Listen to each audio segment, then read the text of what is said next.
Portugal versus Congo. Everyone is blaming Ronaldo after this match. Why, man? He is 41 years old. Like, seriously, man? What do you expect from him? You want him to play like 22 years old player and score every time and pass, create space, dribble, press, everything? It doesn't work like that. And that's not football. কিছু মানুষ তো বলতেছে Ronaldo is finished, Ronaldo is useless.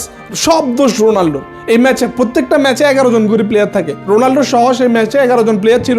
বাকি 10 জনের কোনো blame নাই, বাকি 10 জনের সম্বন্ধে কোনো কথা নাই। But everything has to go for Ronaldo because it's big name, it's easy to target him. Reality is very simple.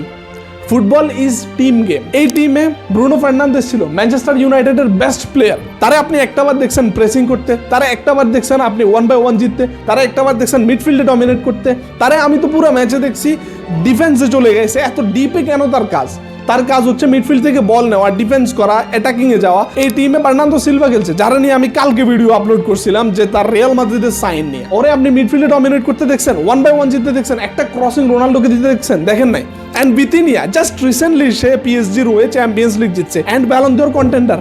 আপনি তারা দেখছেন এই ম্যাচটারে একদম ভালোভাবে খেলতে, পিএসজির মতো করে ক্রসিং দিতে, পিএসজির মতো করে 1-1 জিততে, রাইট সাইড কাঁপায় ফেলতে, দেখেন নাই? রাফায়েল লিও সেকেন্ড হাফে নামছে, আপনি তারা দেখছেন একটা 1-1 জিততে। কঙ্গোর প্লেয়াররা তারে মানে গনাই ধরে নাই। সে যতবারই 1-1 প্রেস করতে গেছে তারা একটা ড্রিবল করতে দেয় না, একটা প্রেস করতে দেয় না, তারা এমনি থাপর মাইরা বল নিয়ে চলে যায়। গঞ্জালো রামোসকে আপনি দেখছেন লাস্টে 15 না 16 মিনিট খেলছে। আমি যখন ম্যাচের পরে চার্ট দেখতেছিলাম তখন আমি দেখছি যে গঞ্জালো রামোসও খেলছে।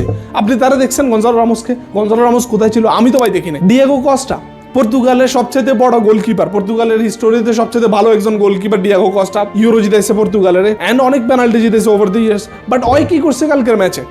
যখন গোলটা কনসিড করছে ওই পুরো দোষটা কাজ ছিল ডিয়েগো কস্তার। ওর কাজটা কি ছিল? ও কর্নারে আসার কি দরকার ছিল সামনে এসে? মানে এত বড় বড় মিস্টেক গুলো করবে সবগুলো প্লেয়ার এন্ড তাদের মধ্যে কোনো বন্ডিং নাই। ইটস লাইক ব্রাজিল টিমেও কোনো কম্বিনেশন নাই, এই টিমেও কোনো কম্বিনেশন নাই। আর আপনারা যখন ট্রোল করেন রোনাল্ডোকে নিয়ে যে রোনাল্ডো স্কোর করে নাই, মেসি জাস্ট হ্যাটট্রিক করছে, আরে ভাই আপনি ম্যাচ তো দুটোটা দেখছেন, আপনি রোনাল্ডো টিমের কম্বিনেশন দেখছেন, মেসির টিমের কম্বিনেশন দেখছেন। Ronaldo is finish, Ronaldo is useless. আপনি কিভাবে জাজ করেন রোনাল্ডোকে এটা দেখে? And one more thing, Ronaldo is not his prime anymore. That's a fact and আপনাকে এটা এগ্রি করতে হবে। বাট আপনারা এক্সপেক্ট করতেছেন রোনালদো সে প্রাইম টাইমের performance. Bro, that's not realistic. আপনি 41 ইয়ার্স এর একটা প্লেয়ারকে 90 মিনিটস ফুল ইঞ্জিন মোডে চাইতেছেন, that's unfair man. Ronaldo right now more of a finisher. আপনি এখন রোনালদোকে দিয়ে তার প্রাইমের সেভাবে স্কোর করাইতে পারবেন না। আপনি তার থেকে এখন ড্রিবল, প্রেস এগুলো এক্সপেক্ট করতে পারবেন না। এন্ড আপনি রোনালদোকে 90 মিনিটসও খেলাতে পারবেন না। এটা আমি ডিসরেসপেক্ট করতেছি না, বাট রোনালদোর তার হেলথ কন্ডিশন আছে, তার একটা এজের ব্যাপার স্যাপার আছে। সেখানে আপনি এই ওয়ার্ল্ড কাপের মতো এত বড় স্টেজে আপনি রোনালদোকে 90 মিনিটস খেলাবেন, এটা তো একদম আনরিয়েলিস্টিক ব্যাপার স্যাপার না?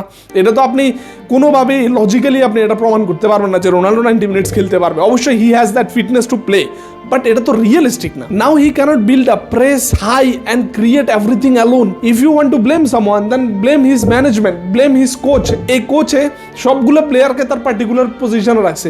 তার ম্যাচের ট্যাকটিক্স কেমন ছিল সেও জানে না। রোনাল্ডোকে একটা পজিশনে দাঁড় করে রাখছে, বিটিনিয়াকে কেন জানি সামনে আসতে বলতেছে, এরপর ব্রুনো ফার্নান্দেসকে কেন এত ডিপে খেলানো হয়েছে, ওই শুধু ওই যে কোচেই জানে, আর কেউ জানে না। বাট আপনারা সবাই রোনাল্ডোকেই ট্রোল করতেছেন, রোনাল্ডোকেই সব ব্লেম নিতে হইতেছে। Simple logic, Ronaldo is not a Spider-Man. He can't just take the ball from midfield, create chance and score by himself every time. So yes, criticize the performance if needed, but do not disrespect the legend. This man literally gives Portugal the biggest moment in their history.